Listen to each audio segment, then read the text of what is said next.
Okay, so I'm going to just try to cover what I did in class yesterday, the speed round version. And really what we want to do is just show the basics of setting some keyframes, show you the dope sheet and the graph editor that we use kind of in animation context. We'll do this very simply. But the first thing is I've just created a new scene.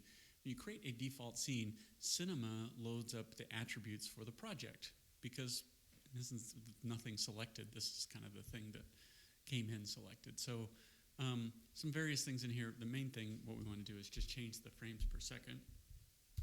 For this class, we're going to use 24 frames per second. We can also make the maximum time 90. So that has to deal with what we're looking at down here, right? And then how many frames. You can change this later on and it adjusts keyframes one way or the other, but it's just a good idea to set that at the very beginning. Okay, so we're going to move a cube across the floor. We do have a virtual grid in here, but I'm going to create a piece of geometry just because that's what I want to do. And I think in class I made this 1500 by 1500 centimeters. It doesn't have to be that, but that's what I'm going to use. And then I'm going to create I'm going to change the display from ground shading to shading with lines. Just when I put a gray cube on top of a gray floor, you can kind of lose that in there. So I want to see the wireframe lines of this. And I'm going to go ahead and create a cube. It's a little big. I want this little one to kind of slide across the ground. I think in class I did something like 30 by 30 by 30, right? So it's this little cube. And in class, what we did is we created 3 of these. I'm just going to create one and then kind of modify the keyframe, the graph editor, so you can see the differences. Okay, so the first thing is I mentioned that we wanted the cube to slide across the ground, and this is why I put a plane in here, right, like a floor. Right? You can see it's I can move it, but we also have a chunk of it hiding underneath the floor, right? So that's not right. So what I'm going to do is go to the coordinates, and because the object was 30 units big, the tall, right, and half of it's exposed, well, I only need to move it up half of that, right? So let's just make that 15. You can see the cube is now sitting on the do not disturb me email. Sorry about that. So the cube is now sitting on the ground, right? And I want to emphasize the use of dialing in specific numbers in here. Certainly we could just eyeball it and do those kind of things, but you can do some. You can be more accurate, obviously, doing things like this. So so I have this at 15. And this is kind of like that default position. So as I animate it, I can just remember that this is, as long as it's at 15 units, this will stay above the ground. If I did any kind of leaps and jumps, right, I can animate it. But frequently when you animate in kind of a home position or the rest position, you want to have these kind of zeroed out. It's called freezing the transformations. Right? So I might have a controller like on the puppet that might be connected to the wrist or something. And in class I did this kind of T-pose demonstration. So that if I ever need to change the rig or the character, if I dial in 000 for the hand controller, even though the hand controller's, it's not going to go to the origin, which we talked about in class, like right, not the 0 point of the whole entire virtual world, but this different origin, right? An origin that we assigned to that. And the way we do that is by freezing the transformation. Every program does this one way or the other. Cinema puts it down here, and I'm just going to say freeze all. And what it does is it just hides the transformation. It's almost like it creates a fake parent and zeroes out the transformation and then hides it over here. That's fine for us. But the nice thing is that if I ever animate this one way or the other, if I want to make sure that it's actually on the floor, I can just put 0. Right? So I know that that's kind of the rest position, if you want to think of it that way. And put that there. So freeze transformation is a good thing. All right, so when we animate, we want to decide where a point is, right? Where an object is at a particular point in time. And then we want to move forward in time to a new point in time and put that object at that new location. Or maybe what you want to do is keyframe it and have it stay at a certain location, right? Maybe you need to say, hey, start at point A at frame 0, and then by frame 20, still be at point A, and then from frame 20 to 60 or whatever, move to point B. Right? So sometimes we put keyframes to keep something from not going places. But in this case, we're just going to, excuse me, let's back this up, I think, again in class. I did 300 units. So this is where I want this to be at frame 0, and we have the cube here. So for the object, we have its coordinates. So we have the x, y, and z, HPB. A lot of other programs would call it XYZ, but that's heading, pitch, and bank. We can talk about that later. But for now, if we click on one of these, it just selects that channel. If you select the P right here, because they all have position, it will select all 3 of them. And then these little dots right here are like keyframe recorders, right? That's like the record button. It's going to look like a record button, right? When I click on it, you can see that there's now a red dot. And what has happened is it's recorded at frame 0 at this point in time. I want it to be at this location. So let's go to frame 60. And I'm just going to move out just a little bit here. So I could just move this and just eyeball it, but maybe what I'll do is, just as I did in class, I'll make that minus 300 in space.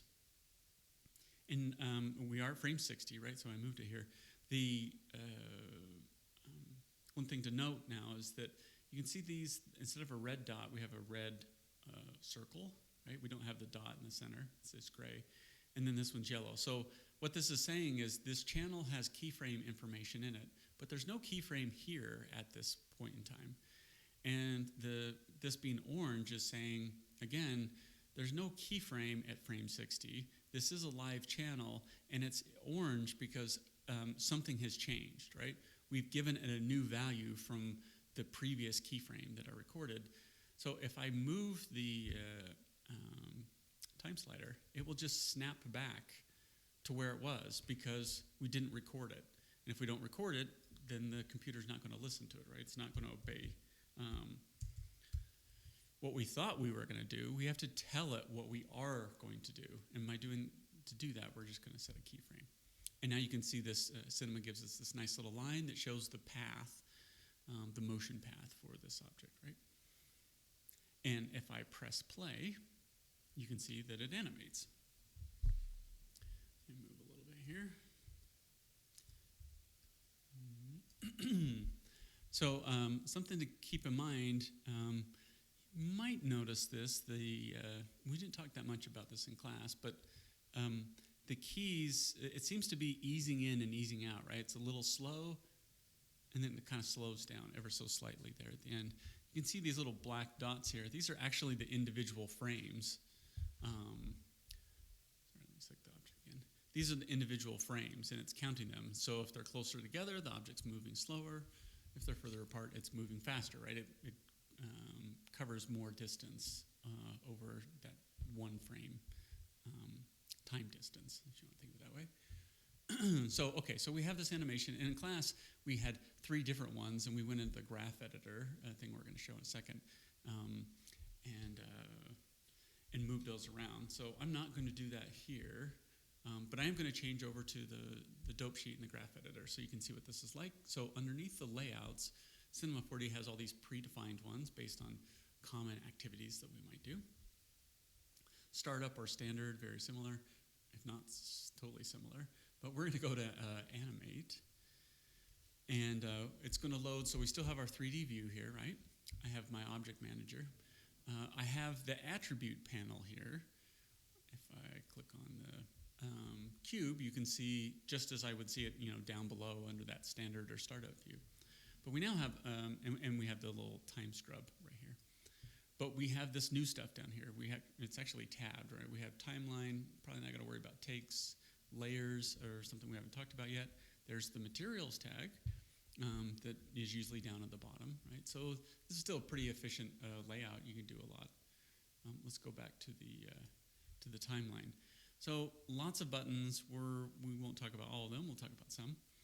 But what you should know is these first two buttons here. So this, if I hover over it, is the dope sheet, which kind of goes back old school traditional cell animation, the way you would kind of block out animation. So this is figuring out the timing of those animations. So if in cinema, when you have a hierarchy, so that children are folded underneath children underneath this, it's like a family tree. There's usually a plus sign or a minus sign, right, to open or close that hierarchy, so that you would just see the parent. Here we have a cube, and we've keyframed position attributes, and those individual channels of those attributes are position X, position Y, position Z. So this is where we set that keyframe, right? And I can, oops, that's not what I want to do. If I just click on one of them, I can move that just individually. Like maybe that I only wanted that keyframe to happen over here. We only really recorded the Z. That's the only thing we really changed. And I made the point in the other class that if you had multiple cubes in here, this would be a quick way to like offset the animations, so that I could select all of this and move it to a new location and offset it. I'll do a separate tutorial on that later. So the one thing I'll say about the dope sheet is it doesn't seem all that helpful, and it certainly doesn't look all that fancy as far as an interface, but so much can get done in here. So this is a really important one we'll come back to later. All right, and now what we're going to do is look at the graph editor. So the graph editor is a way of representing time, okay, along the top or the bottom, however you want to see that, right? A horizontal axis. And the vertical axis would be amount, right? So everything's moving through time, or if we press time, right, we can see this happening. But the changes that we would see are based on these amounts.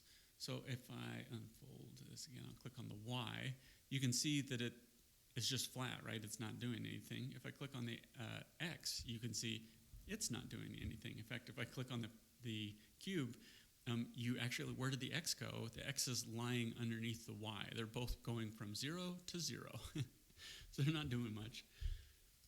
But the Z channel, right? So we moved it along the Z. There's the little Z axis here, and we went from one side to the other. And we started here, and we ended here. The computer, as a default, tries to do this smoothing interpolation. We could set the preferences to do it a different way. It's fine. So what we did in class, actually, is we had 3 separate cubes, and we changed the spline interpolation for each one of them. So this one, stretch this out a whole bunch. So what you can see here is it's really slow, and then it speeds up, and then it kind of slows down right at the end. Let's just modify this one and make it really steep. Right? So as I said in class, smooth is sometimes what's necessary, but that's not, we don't want smooth for everything. In the example of a bouncing ball, as gravity is bringing the ball down to the ground, it starts to speed up, and it hits the ground quite quickly, and then immediately kind of hits and absorbs and then bounces back up into the sky very quickly as some bouncy ball, right? We wouldn't want the ball to fall from gravity and then slow down right before it hits the ground. We want it to hit fairly quickly. So the type of keyframes you, in the way you manipulate these curves, maybe that's a better way to say that, is very important for, important, but it depends on the type of motion that you're trying to get out of it. The other way, motion, sometimes if we're doing something mechanical, and we can change them over here. These are what these icons are. So we had the smooth, or what they call spline, sorry, in Cinema 4D. We also have linear. So with that keyframe selected, I just changed it to linear, and you can see this is just a constant rate of change. So if you're doing something kind of mechanical, sometimes when you're doing like a certain kind of camera shot, you just want a very even, steady kind of thing, right? And then the last one, this was kind of a weird one, is stepped. So you can see this, what's weird is it's staying at 300, until it gets to frame 60, and then it immediately goes down to minus 300. So if we play this, you can see it doesn't do anything, and then it magically transports itself to that new place. That might not seem as helpful, but if you're like animating a light turning on and off or certain states of animation, it's also a good way when we're dealing with something called pose-to-pose animation to kind of block out your animation. So you just see the pose, and then the next pose, and then the next pose. And you don't get any of the weird kind of ghosty in between. That's stuff you would want to do later. You want to get your key poses done correctly if you're dealing with the character first. So, but for the most part, we would probably start with linear or spline with most of the things that we're working with. Trying to think if there's anything else. I think that's the basics of what we covered in class. We're going to pull this example back up on Thursday and tweak it. So we put down a few little keyframes. We got used to a new interface. We talked about freezing transformations. And we looked at the dope sheet and the graph editor and how we can change those a little bit and work with them for our animations.